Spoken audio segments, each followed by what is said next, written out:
1019 WDET, Detroit Public Radio. I'm Tia Graham. And I'm Robin Vincent. Downtown Detroit is a lot different than what it was just 10 years ago. And now the city could undergo another major change. The Downtown Detroit Partnership is developing a project to cap the I-75 freeway connecting the downtown and midtown districts. The design would create more public space, and it represents a vital shift in the city because freeways here have long divided neighborhoods. The project has been in the planning stages for a while now. It recently received additional federal funding in January. But we want to know, when will we see this become a reality? Joining us now to provide an update on the project is the CEO of Downtown Detroit Partnership, Eric Larson. Eric, welcome back to the Metro. Hey, Tia and Robin, thank you so much. This is really fun to be back together with you. Yeah, no worries, Eric. So, the last time we had you on the show, there wasn't a lot known about the actual design of the caps just yet. Any updates on the design?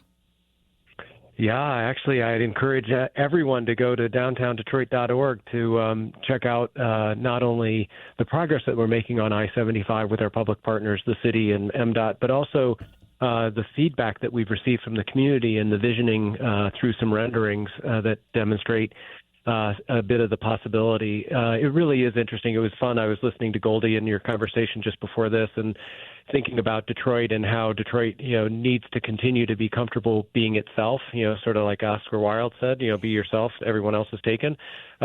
This is a lot about that. It's about really representing, the community in a way that reflects not only where we are today, but where we want to be in the future.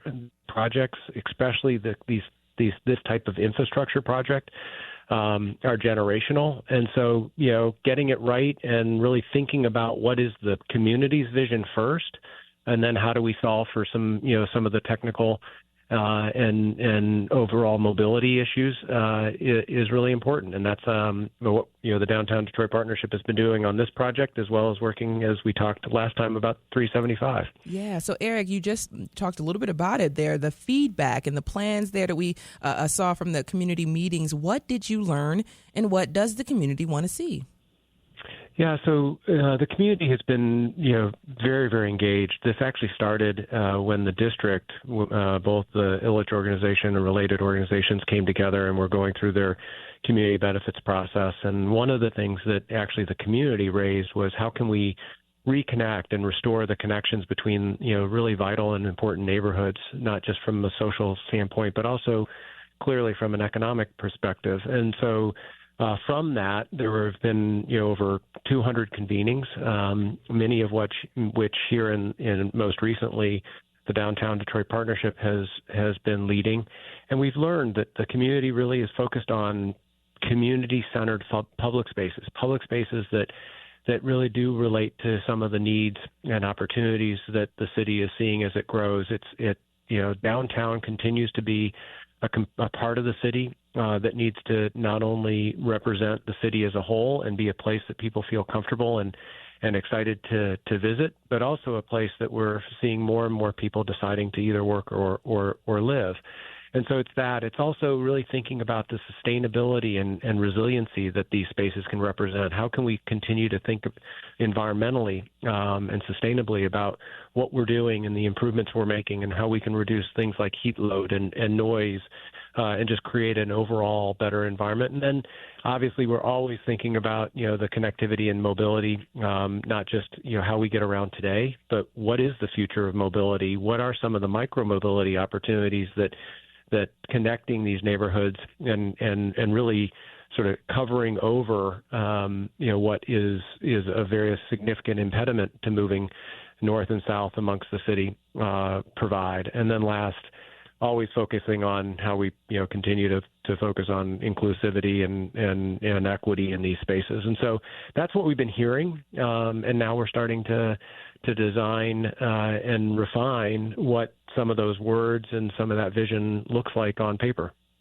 And Eric, for those who haven't been on the website just yet, as you are, or as we're scrolling and we're looking through, can you briefly summarize the project and the latest details for us? What specifically is going to be connected? Yeah, and like you said in the opening, we have been working on this a good part of 2024, so last year. The additional federal funding that we've just received, which was $2 million, brings us to approximately $6 million of funding to allow us to continue to plan and actually design and engineer with the community's input. It is a section of I-75 that runs from 2nd Street. So if you sort of think about the west side of our downtown where Grand River and the new U of M Innovation Center is being built. And then it moves east, obviously cross Woodward and over to the Brush Park neighborhood, as well as I-375. And so it's that section of 75 that really does and has dissected the core and the center of our downtown. What we're thinking right now is a series of caps as opposed to one big cap. There's been great examples around the country of projects like this. Boston did their Big Dig, and that was one very large capping of the expressway as it went through all of downtown Boston. Clyde Warren Park in Dallas is another example where it's a smaller cap but still covering a significant portion of a highway project that dissected Dallas. Here we're thinking, this series of 3 caps, and that's what you'll see in these renderings and in the early stages of the planning.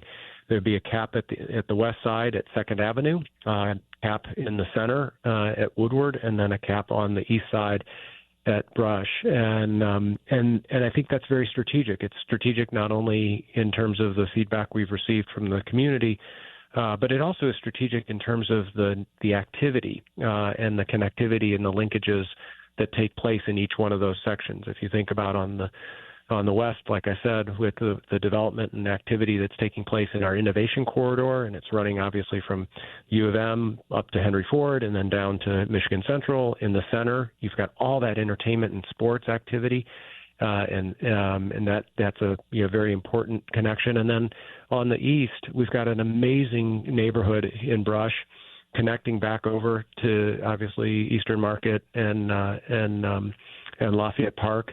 And so again, that strategy of making sure that we're enhancing and continuing to lean in to what the community needs are and where the opportunities are for further investment is key to this project. Yes. Thank you so much, Eric, for describing that for us and giving us a little bit of a summary. I can see it. You're listening to The Metro on 101.9 WDET. I'm Tia Graham.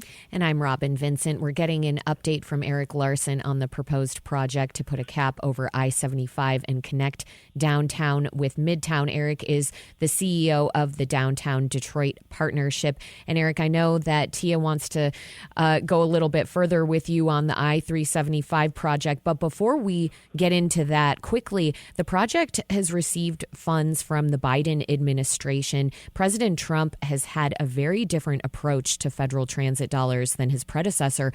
Are any of those funds at risk, or have they all been received? And it has me wondering about the future of the project, let's say, without federal funding.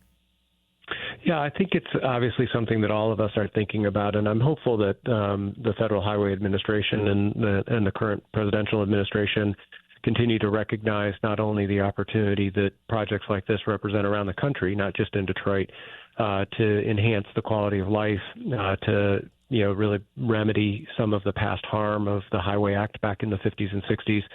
And equally as important, create an environment that is ultimately more sustainable, more equitable, and provides some investment opportunities. So if you think about the enhancement of residential access in downtowns, and this is a perfect example of that, through various amenities, restoring things like the natural and local street grid.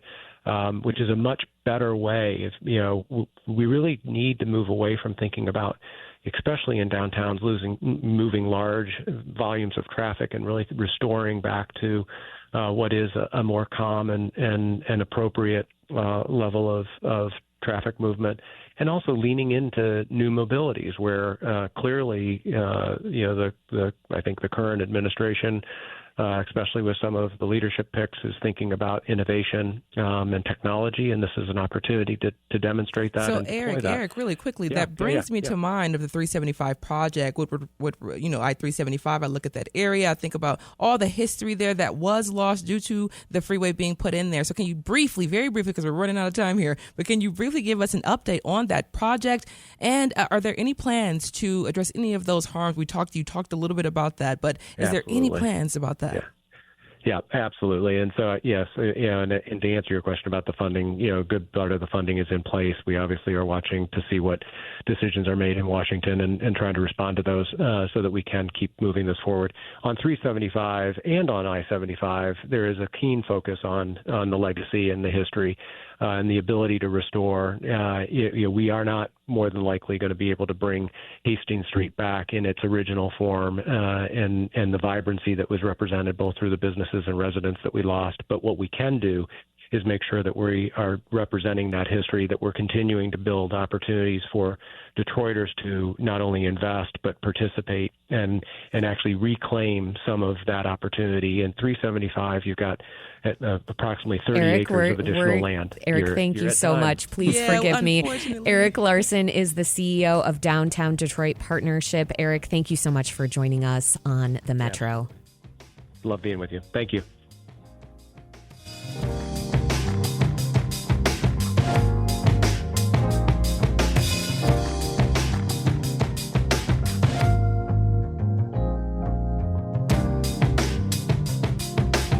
From the WDET newsroom, longtime Detroit TV reporter Al Allen has died. Allen worked in local television for almost 30 years and was inducted into the Michigan Journalism Hall of Fame. He died Tuesday at the age of 79. Coming up at 11, our information landscape and the current political age are both marked by chaos, and that means that people have had to shift the way they engage with a variety of media outlets. And so in the next hour, we want to know, how has your media diet changed over time? Call and let us know, 313-577-1019. We'll be right back here on the Metro. Stay with us.